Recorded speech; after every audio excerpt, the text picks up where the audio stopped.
রোজার প্রথম দিনে বাজারে ব্যাপক হারে বেড়েছে ইফতারি সামগ্রীর দাম, আর সেই সুযোগে আলু, টমেটো, পেঁয়াজ, লেবু, কাঁচামরিচ ও শসার দাম যেন হু হু করে বাড়ছে। এতে বিপাকে পড়েছেন সাধারণ ক্রেতারা।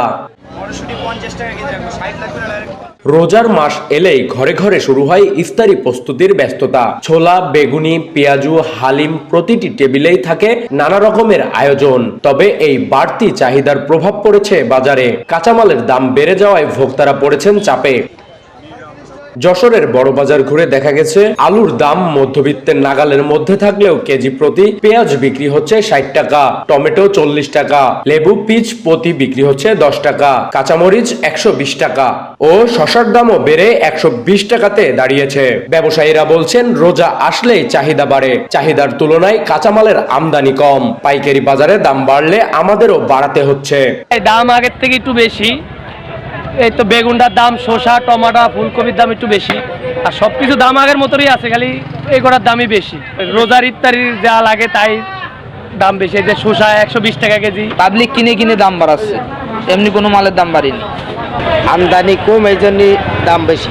সবজির দাম বাড়া রয়েছে যে আপনার এই সময় আমদানি কম আর কি হয়, সব জায়গায় দাম বেশি থাকে, আমদানি কম।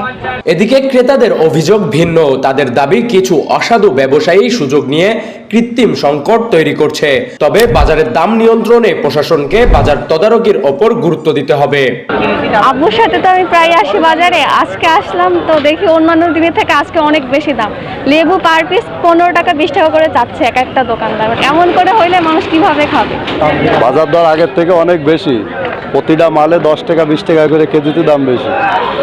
আগে যেখানে শসা ছিল 60 টাকা, সেখানে শসা এখন 100 টাকা। ঝালের কেজি ছিল 80 টাকা 90 টাকা, তা এখন 120 টাকা কেজি। তরকারির দামও মেলা, মাছের দামও মেলা, মুরগির দাম তো বেড়েই যাচ্ছে। বাজারে যা জিনিসপত্রের দাম বেশি, মানুষ কি করে, মধ্যশ্রেণীর লোকরা বাঁচবে কি করে? এই আপনার দোকানদাররা বাড়াই দিয়েছে। এরা বাজার তৈরি করতে হয় ভালো করে। পরিকল্পিত কেনাকাটা ও অপ্রয়োজনীয় মজুদ না করলেই বাজারে স্থিতিশীলতা ফিরতে পারে। রমজানের সংযমে শিক্ষা শুধু খাদ্যে নয়, কেনাকাটাতেও প্রযোজ্য হওয়া উচিত, এমনটাই মত সচেতন মহলের। সাকিন হোসেন, সুবর্ণভূমি, যশোর।